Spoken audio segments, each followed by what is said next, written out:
The world's so big and the options are endless. Let's explore Spokane.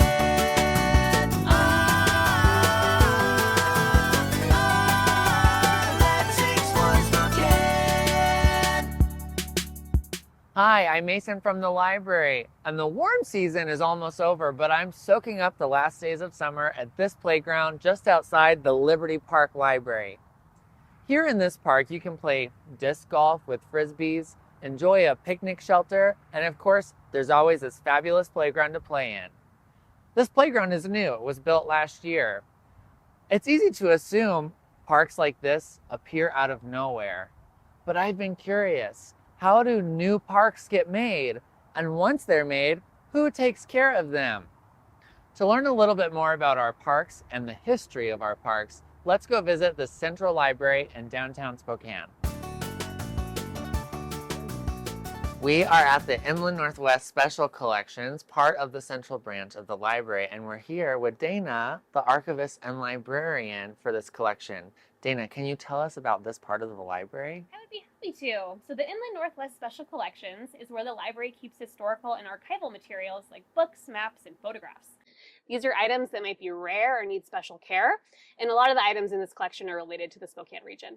So I was just at the park in East Central neighborhood close to the Liberty Park Library. They've built a new playground there in the last year, and that made me wonder, has that park always been there? In 1897, a wealthy resident named F. Clark Lewis donated 21 acres of land to the city to be developed into a public park. At this time, there was only one other public park in Spokane, as all the rest were for private use only. The original park plan was designed by famed architect Kirtland Cutter and was modified in 1908 by the Olmsted Brothers, a landscape architectural firm also responsible for designing Central Park in New York City. We can see the map here of the original plans. It included a playground, tennis courts, and Spokane's first public pool. So you're describing a park that sounds very large, but when I visit Liberty Park today, it doesn't seem as big. Has the park changed? It's changed a lot. The park was changed forever after the 1956 Federal Highways Act saw the arrival of Interstate 90 through Spokane.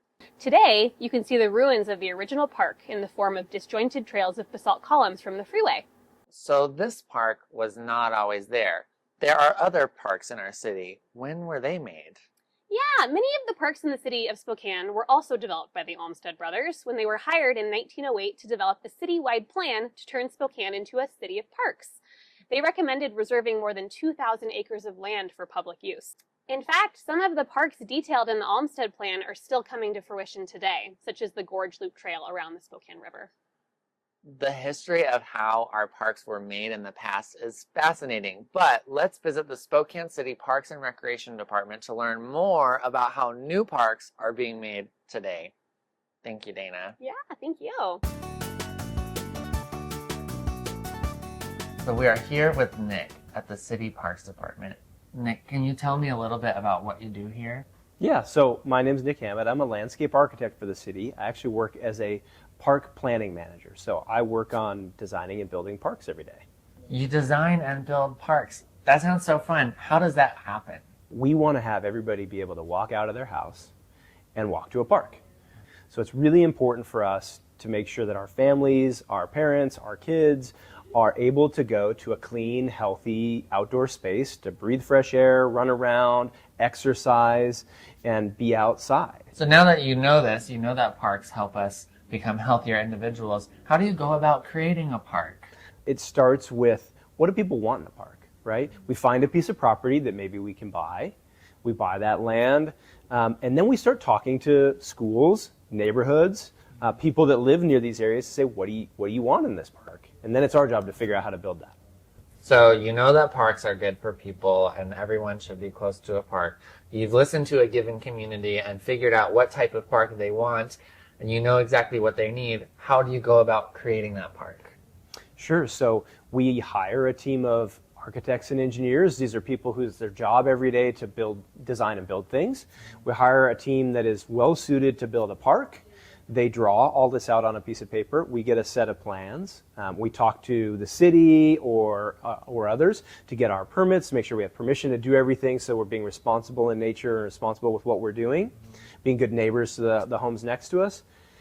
You mentioned designing a park is somewhat like drawing a picture. I see some pictures here in front of us. Can you show us some plans for our parks here? This is the result of a couple of meetings with folks asking, did we get this right or not? This is what we call an iterative process, which is like a circle, right? You do it all, you check in with people, they tell you what you got right and what you got wrong, you do it again, and then you do it again. And then eventually, we get to a point where we call it good enough.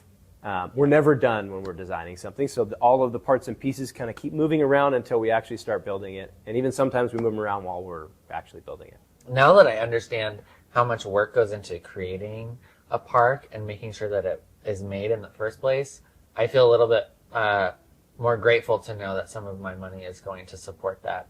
But I want to see a little bit more about how parks that already are made are taken care of. So let's go visit Maddie in Manitou Park and see a little bit more about that.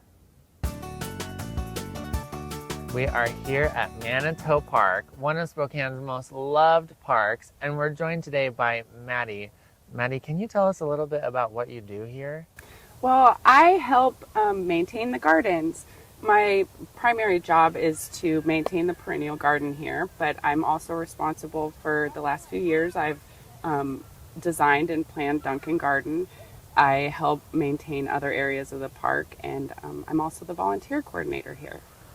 That sounds like a lot of things you have to do. You're taking care of this lovely perennial garden we're sitting in now. You design and take care of the Duncan Garden, the large garden sort of at the center of Manitou. That sounds like a lot of work. Is this a full-time job? Are you doing this year-round? I do this year-round. I work 40 hours a week, 12 months a year, and I love it. Oh my, what a cool job you get to do. What knowledge or skills did you have to have before you got this job? Or maybe did you learn it on the job? How did you come to be a horticulturalist here at Manitou Park? Well, I learned a lot when I was in college. I got a botany degree, and that taught me a lot about the science behind plants. But I learned how to take care of plants by working with them every day and by keen observation.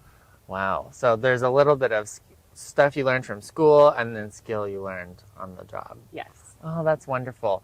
So you take care of gardens. That's a big part of Manitou Park. Are there other roles or jobs that are required to take care of our parks in Spokane? Oh, we need a lot of people. We have people who mow the lawns. We have people who irrigate. We have people who just pick up trash. We have people that go around and work on the buildings and maintain all of the buildings and facilities. There's a lot of people that have to work in the parks. When I drive by a park, it's tempting to just take it for granted. Assume it's always been there. Assume that it will always look the way it does. But what I'm hearing from you is it takes so much work, taking care of the buildings, the gardens, the structures, making sure everything's operating and looking nice. That's a lot of work that's required to keep our parks looking beautiful. Yes. And I think most of the people really enjoy it and love it. Well, thank you so much for sharing with us a little bit about what you do here and showing us this lovely park. I appreciate what you do. Thank you. From more than 100 years ago, when people decided they wanted more parks in Spokane, to today, when experts like Nick and Maddie are working hard to make and take care of our parks, it takes a lot of people to make sure our public outdoor places are accessible. To visit a Spokane park for yourself, check out SpokaneParks.org. And to learn more about Spokane's history, visit the Inland Northwest Special Collection at the Central Branch of the library, or check out more at SpokaneLibrary.org. Thanks for exploring Spokane with me. We'll see you later. The world's so big and the options are